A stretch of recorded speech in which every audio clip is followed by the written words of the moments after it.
How are you? I hope you are doing very well. Guys class 8 के chapter 4 metal and non metal में physical property of metal and non metal हमने already done कर लिया है. So let's start chemical property of metal and non metal. Guys हम आज एक साथ पढ़ेंगे कि अगर ऑक्सीजन रिएक्शन करता है तो मेटल के साथ रिएक्शन करता है तो क्या होता है, और नॉन मेटल के साथ करता है तो क्या होता है. ठीक है. So my first topic is reaction with oxygen. Oxygen काहे से डिनोट करते हैं? O2 से. Okay. So first topic reaction with oxygen. Oxygen जब रिएक्शन करता है मेटल और नॉन मेटल दोनों के साथ, तो वो अपना एक ऑक्सीजन ऑक्साइड बना लेता है. ठीक है. मीन्स ऑक्सीजन जब भी किसी धातु या अधातु के साथ रिएक्शन करेगा वो अपना एक ऑक्साइड बनाएगा. जैसे अब अगर मैग्नीशियम O2 के साथ, मैग्नीशियम का शॉर्ट नेम क्या है? Mg से डिनोट करते हैं इसको, और O2 ऑक्सीजन है. ठीक है. अब मैग्नीशियम जब O2 यानी कि ऑक्सीजन के साथ रिएक्शन करेगा तो क्या बनाएगा? Magnesium oxide. ठीक है. मीन्स मैग्नीशियम का एक ऑक्साइड बन गया उसने, और मैग्नीशियम क्या है? तुम्हारा मेटल है. तो जब कोई भी धातु ऑक्सीजन के साथ क्रिया करती है तो वो अपना एक ऑक्साइड बना लेती है. ठीक है. नेक्स्ट एग्जांपल लेते हैं हम नॉन मेटल का. नॉन मेटल में मान लो सल्फर ने O2 यानी कि ऑक्सीजन के साथ क्रिया की.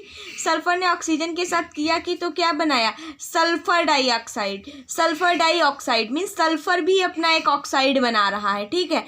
अब समझ में आया ना कि कोई भी मेटल हो या नॉन मेटल हो, अगर ऑक्सीजन के साथ क्रिया कर रहा है तो अपना एक ऑक्साइड बना लेगा. ठीक. My next point is reaction with water. Water देखो, जब कुछ मेटल्स जब वाटर के साथ क्रिया करते हैं ना तो अपना हाइड्रो ऑक्साइड बनाते हैं प्लस हाइड्रोजन गैस बनाते हैं. मेटल्स की बात मैं कर रही हूँ. जब मेटल्स वाटर के साथ रिएक्ट होते हैं तो हाइड्रो ऑक्साइड बनाते हैं प्लस हाइड्रोजन गैस का निर्माण करते हैं. जैसे Na क्या होता है? तुम्हारा सोडियम. सोडियम जब तुम्हारा वाटर है, यानी वाटर को काहे से डिनोट करते हैं? 2H2O. जब तुम्हारा सोडियम वाटर के साथ क्रिया करता है तो क्या बनाता है? Sodium hydroxide means 2NaOH plus H2 क्या है? तुम्हारा हाइड्रोजन गैस. समझ में आया ना कि जब मेटल वाटर के साथ क्रिया करता है तो क्या बनाता है? वाटर के साथ क्रिया करने के बाद वो हाइड्रोजन गैस बनाता है प्लस हाइड्रोक्साइड बनाता है. ठीक है. एग्जाम्पल से हमने भी बता दिया है कि जैसे सोडियम जब वाटर के साथ क्रिया करेगा तो sodium hydroxide means 2NaOH plus hydrogen gas बनाएगा. सेकंड बात आती है कि नॉन मेटल जब वाटर के साथ क्रिया करता है तो क्या बनता है? तो non metal do not react with the water. It's a important point. ये तुम्हारे ऑप्शनल क्वेश्चन में भी पूछ सकते हैं कि नॉन मेटल जब वाटर के साथ क्रिया करता है तो क्या बनता है. ठीक है. तो गाइस इसको आप बहुत अच्छे से तैयार कर लेंगे या अपने दिमाग में बिठा लेंगे कि नॉन मेटल जब वाटर के साथ रिएक्ट करता है, रिएक्ट ही नहीं करता है मीन्स वाटर के साथ वो. Next is reaction with acid. अब हम देखेंगे कि मेटल और नॉन मेटल एसिड के साथ जब क्रिया करते हैं तो क्या होता है. Metals react with acid and produce metal salt and hydrogen gas. अब देखो मेटल और नॉन मेटल जो है, ठीक है, दोनों में जब पहले मेटल जो होता है वो एसिड के साथ क्रिया करता है तो क्या बनाता है? साल्ट समझते हैं ना आप सब लोग, नमक प्लस हाइड्रोजन गैस का निर्माण करते हैं. ठीक है. समझ में आया ना कि जब मेटल जो होते हैं वो एसिड के साथ क्रिया करते हैं तो साल्ट प्लस हाइड्रोजन गैस बनाते हैं, और नॉन मेटल सेम जैसे वाटर के साथ वो रिएक्ट नहीं करता है वैसे ही नॉन मेटल एसिड के साथ भी रिएक्ट नहीं होता है. ओके. क्वेश्चन आ सकता है कि नॉन मेटल किस किस के साथ रिएक्ट नहीं करता है? तो नॉन मेटल वाटर के साथ रिएक्ट नहीं करता है, नॉन मेटल एसिड के साथ रिएक्ट नहीं करता है. ओके.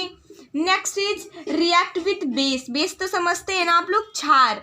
अब देखो metals read with base to produce hydrogen gas. अब देखो, सॉरी गाइस, ये रिएक्ट था ना कि read, it's my mistake. Metals जब रिएक्ट करते हैं बेस के साथ तो हाइड्रोजन गैस प्रोड्यूस करते हैं. ठीक है. हाइड्रोजन गैस पीछे भी वो जब एसिड के साथ रिएक्ट कर रहे थे तो प्रोड्यूस कर रहे थे मेटल्स, बट उसके साथ में वो क्या प्रोड्यूस कर रहे थे, सॉल्ट। और बेस के साथ में वो सिर्फ क्या प्रोड्यूस कर रहा है, hydrogen gas. Non metal react with base to produce salt. अब देखो डिफरेंस है यहाँ पे, मेटल जब एसिड के साथ करते हैं रिएक्ट तो साल्ट भी बनाते हैं प्लस हाइड्रोजन गैस भी बनाते हैं, ठीक है।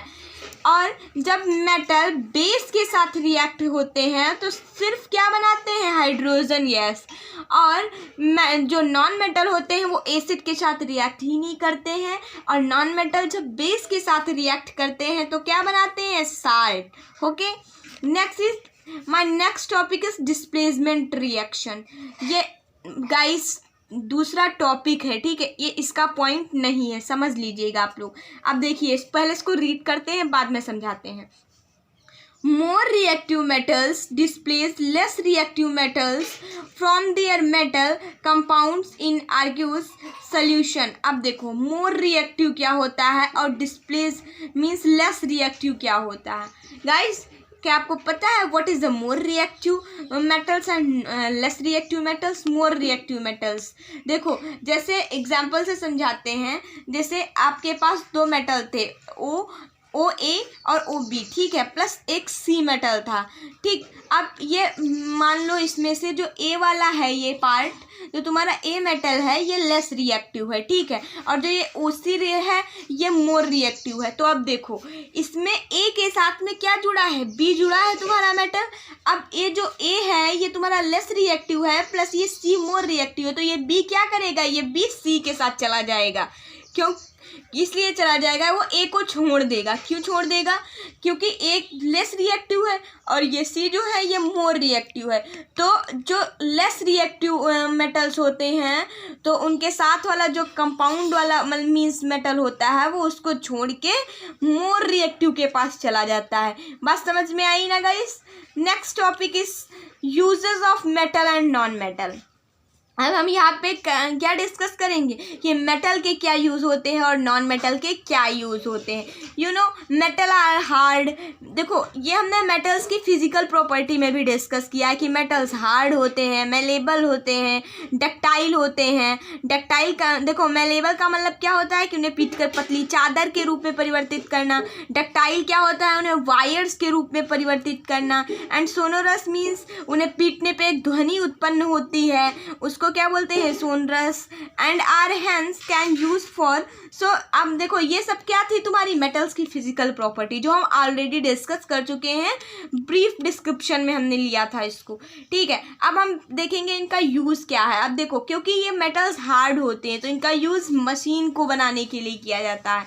इनका यूज़ ऑटोमोबाइल्स, ट्रेन्स, एरोप्लेन्स, इनके पार्ट्स को बनाने के लिए किया जाता है, ठीक है।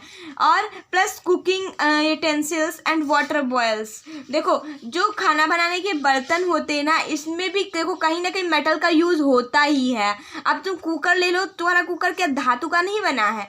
ऐसा तो नहीं बना होगा तुम्हारा कुकर धातु का, ठीक है। Next is making industrial gadgets and satellites. अब देखो जो बड़ी बड़ी सैटेलाइट्स बनी होती हैं इनमें भी मेटल का यूज़ होता है।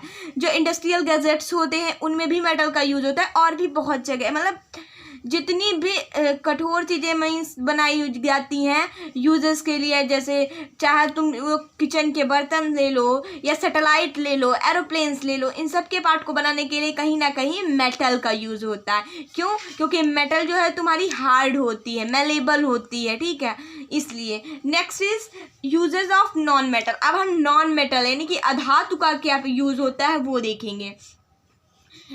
देखो my first point is essential for life. देखो नॉन मेटल जीवन जीने के मतलब जीवन जीने के लिए या जिंदगी के लिए बहुत ज़्यादा आवश्यक है। क्यों आवश्यक है? Such as oxygen. अब ये तो आप लोगों को पता ही होगा ऑक्सीजन कैसे इंपॉर्टेंट है। बिना ऑक्सीजन के क्या आप लोग जीवित रह सकते हैं? नहीं ना। सो नॉन मेटल कहीं ना कहीं तुम्हारे लाइफ के लिए बहुत ज़्यादा इंपॉर्टेंट है, ठीक है। Next is uses as fertilizers, जैसे नाइट्रोजन एंड फॉस्फोरस। अब देखो नाइट्रोजन और फॉस्फोरस का यूज़ हम कैसे करते हैं फर्टिलाइज के थ्रू, ठीक है। And third point is use to purify water. अब देखो क्लोरीन, क्लोरीन तो आप सबको पता होगा कि वाटर को प्योरीफाई करने के लिए हम किसका यूज़ करते हैं, क्लोरीन का यूज़ करते हैं। क्लोरीन क्या है, तुम्हारा नॉन मेटल है, तो कहीं ना कहीं हम इसका यूज एज ऑक्सीजन करते हैं, कैसे कहीं ना कहीं एज अ फर्टिलाइजर यानी कि नाइट्रोजन या फॉस्फोरस का यूज़ करते हैं। कहीं ना कहीं वाटर को प्योरीफाई करने के लिए हम क्लोरीन का यूज़ करते हैं। और सॉरी पेज ही फोल्ड हो गया। Next is applied for bounds as an aesthetic. देखो सच एज पर्पल कलर्ड। अब आप देखो वाउंड्स में पर्पल कलर आयोडीन सोल्यूशन समझते हैं ना आप लोग, आई थिंक आप सबको समझ आ रहा होगा कि what is the iodine solution. अब पर्पल कलर्ड आयोडीन सोल्यूशन का यूज़ किस लिए किया जाता है, वाउंड्स में किया जाता है, ठीक है, एज अ एंटीसेप्टिक, ठीक। एंटीसेप्टिक तो सबको समझ आएगा ही। Use in crackers such as sulphur. अब देखो क्रैकर्स तो पता ही है बच्चों, आप लोग को अगर क्रैकर्स नहीं पता है तो हम मानेंगे ही नहीं ये बात, ठीक है। क्रैकर्स में सल्फर का यूज़ होता है, और सल्फर तुम्हारी क्या है, it's a non metal, okay. So thank you guys, ऐसा आपका थ्योरी पोर्शन कंप्लीट होता है।